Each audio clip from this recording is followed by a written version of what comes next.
Bonjour mes amis, bonjour tout le monde, David Arthur. Nous allons utiliser SOMPROD, calcul somme sous condition, pour chercher la cellule E3 dans la cellule A3.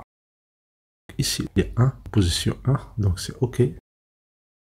Mais ce qui est important, c'est que quand il y a une erreur, on ne va pas le prendre en compte. On va faire égal enim, on va dire valeur numérique.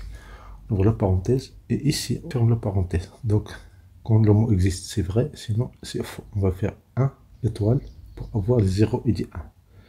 Donc dans la colonne C, nous avons 1 quand le mot existe. Dans la colonne A, sinon 0. Donc on va faire ici SOMPROD, qui fait la somme des produits. On ouvre la parenthèse et on va utiliser les colonnes C et le colonne B. Donc C3 jusqu'à C14, on clique sur F4. Ce n'est pas obligatoire, mais juste si vous voulez copier la formule, on fait étoile. Donc on ajoute une parenthèse ici. On prend la zone B3 jusqu'à B14, on ferme la parenthèse et on valide. Et voilà, nous avons la formule utilisée. Nous allons le résultat. Ce sont des effectifs quand le produit contient le mot cahier. Si vous changez ici, vous validez, vous vérifiez la formule. Donc ça marche. Ici, on a utilisé SOMPROD avec le produit, ça veut dire étoile. Cliquez sur F4 pour faire copier cette formule-là, parce qu'on peut copier cette formule en bas. CTRL B, le raccourci. Sinon, on va faire la même chose. On va faire SOMPROD pour utiliser la même formule. Mais sinon, si vous faites CTRL B, vous allez copier la formule en bas. Donc on fait la même chose, on fait SOMPROD. Pour avoir la liste des arguments, on fait CTRL A. Et voilà, nous avons ici les matrices. Première matrice, c'est C3 jusqu'à C14. On clique sur F4 pour fixer cette zone-là. On va faire est égal à 0.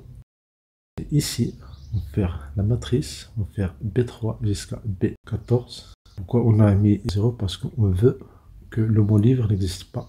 Donc on veut les cahiers ici. Et on valide. Mais attention, s'il y a d'autres variables ici, parce qu'on a ici juste les valeurs livre et cahier. Donc on va faire une élimination. On va faire tout ça entre parenthèses pour avoir des 0 et des 1. Et voilà le total pour les cahiers. Ça c'est la première solution.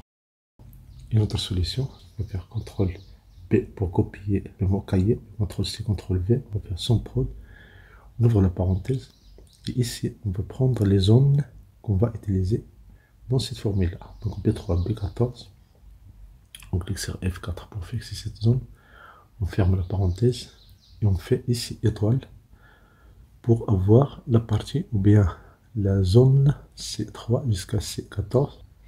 Vous pouvez cliquer sur F4 si vous voulez copier la formule, sinon vous n'avez pas besoin de faire ça. On va faire ici différent de 1. Différent de 1, ça veut dire 0, parce qu'on a ici juste des 0 et des 1. On ferme la parenthèse, les deux parenthèses de SOMPROD, et on valide. Voilà, et nous avons le résultat. Immédiatement, 876. Mais ici, différent de 1, ça veut dire égal à, parce qu'on a des 0 et des 1, donc ça veut dire 0. Ça veut dire ne contient pas le mot livre, il contient le mot cahier. Voici les formules utilisées dans ces trois cellules, G3 jusqu'à G5. Merci pour votre temps, merci de vous abonner, merci de votre pour recevoir des vidéos utiles et agréables.